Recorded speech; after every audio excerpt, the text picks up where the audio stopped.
क्या आजमगढ़ में बसपा सुप्रीमो मायावती के इस फैसले से बदल जाएगा आजमगढ़ का चुनावी समीकरण?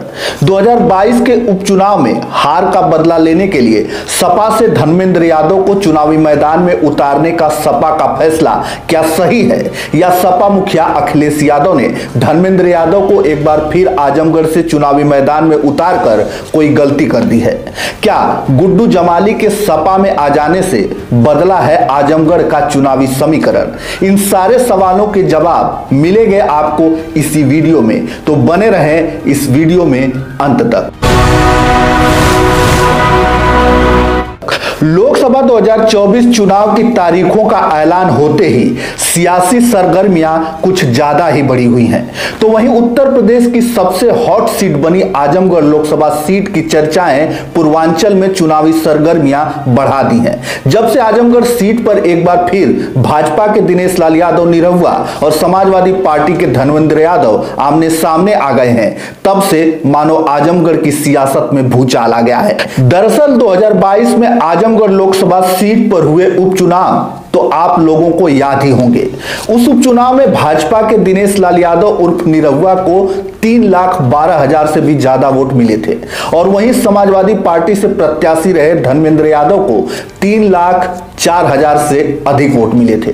तो वहीं तीसरे नंबर पर रहे बसपा के प्रत्याशी शाह आलम गुड्डू जमाली को 2,66,000 से अधिक वोट मिले थे। लेकिन तब के हालात और अब के हालात कुछ अलग ही बयां करते हैं, क्योंकि उस समय उपचुनाव में निरहुआ की जीत का श्रेय लोगों ने बसपा प्रत्याशी गुड्डू जमाली को दिया था। लेकिन अब बसपा छोड़ शाह आलम गुड्डू जमाली साइकिल पर सवार हो चुके हैं।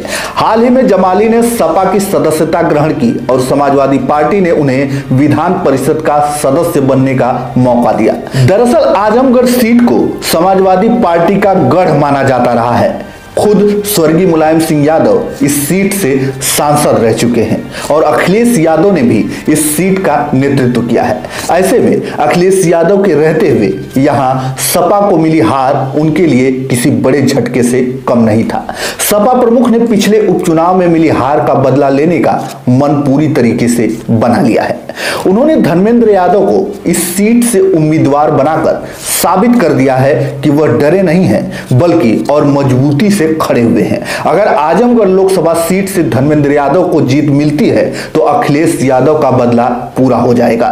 लेकिन अगर राजनीतिक दिग्गजों की माने तो उनका यह भी मानना है कि कहीं अखिलेश यादव के लिए यह बड़ी गलती भी साबित न हो जाए, क्योंकि अगर समीकरण सपा के खिलाफ बना तो समाजवादी पार्टी के लिए आजमगढ़ से धर्मेंद्र यादव को चुनावी मैदान में उतारना गलत साबित भी हो सकता है। हालांकि लोगों का यह भी मानना है कि अखिलेश यादव अगर आजमगढ़ लोकसभा सीट से चुनाव लड़ते तो सपा की जीत होने से कोई नहीं रोक सकता था। पर अखिलेश यादव ने अपने चचेरे भाई धर्मेंद्र यादव को एक बार फिर से भरोसा जताया है। लेकिन 2024 लोकसभा चुनाव में बसपा के शाह आलम गुड्डू जमाली की समाजवादी पार्टी में शामिल होने से समाजवादी पार्टी आजमगढ़ लोकसभा में मजबूत हुई है, क्योंकि गुड्डू जमाली को उपचुनाव में 2 लाख से ज्यादा वोट मिले थे। अगर वो वोटर इस बार समाजवादी पार्टी पर चढ़े तो आजमगढ़ लोकसभा से धर्मेंद्र यादव की बंपर वोटों से जीत होना तय है। लेकिन बसपा सुप्रीमो बहन मायावती के अकेले चुनाव लड़ने के फैसले से महागठबंधन सत्ते में है। तो उधर अखिलेश यादव के नगीना सीट पर प्रत्याशी उतारने से चंद्रशेखर आजाद और उनके समर्थक खासे नाराज दिख रहे हैं। आजमगढ़ लोकसभा में इसका असर देखने को भी मिल सकता है, लेकिन अगर सूत्रों की माने तो बसपा सुप्रीमो बहन मायावती आजमगढ़ में बड़ा दांव भी खेल सकती हैं।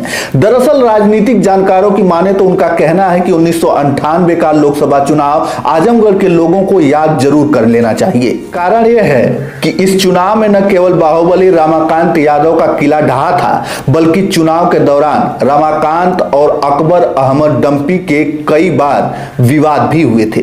चुनाव प्रचार के दौरान अकबर अहमद डंपी के विवादित बयान और बड़बोलेपन भी चर्चा का विषय बना हुआ था।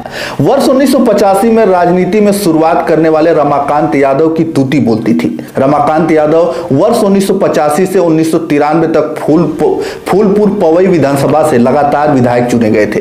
वर्ष 1998 के लोकसभा चुनाव में बसपा ने मुस्लिम दांव खेला और संजय गांधी के करीबी बाहुबली अकबर अहमद डंपी को मैदान में उतारा था। तो वहीं सपा ने एक बार फिर से बाहुबली रमाकांत यादव पर दांव लगाया। यह आजमगढ़ का अब तक का सबसे चर्चित चुनाव रहा। इस चुनाव में डंपी ने सीधे तौर पर रमाकांत यादव को टारगेट किया। डंपी के डायलॉग देश में सिर्फ दो गुंडे हुए, एक संजय गांधी और दूसरा अकबर अहमद डंपी। यह तीसरा रमाकांत यादव कौन है? 17 फरवरी 1998 को रमाकांत यादव और डंपी अंबारी चौक पर आमने सामने हुए तो असलहे निकल गए।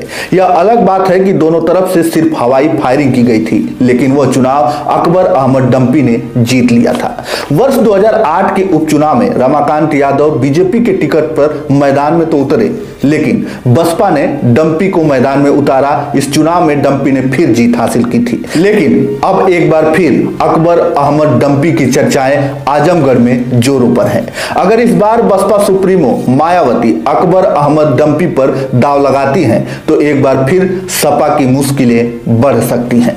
तो साथियों, आप भी अपनी राय कमेंट में हमें अवश्य दीजिएगा। धन्यवाद।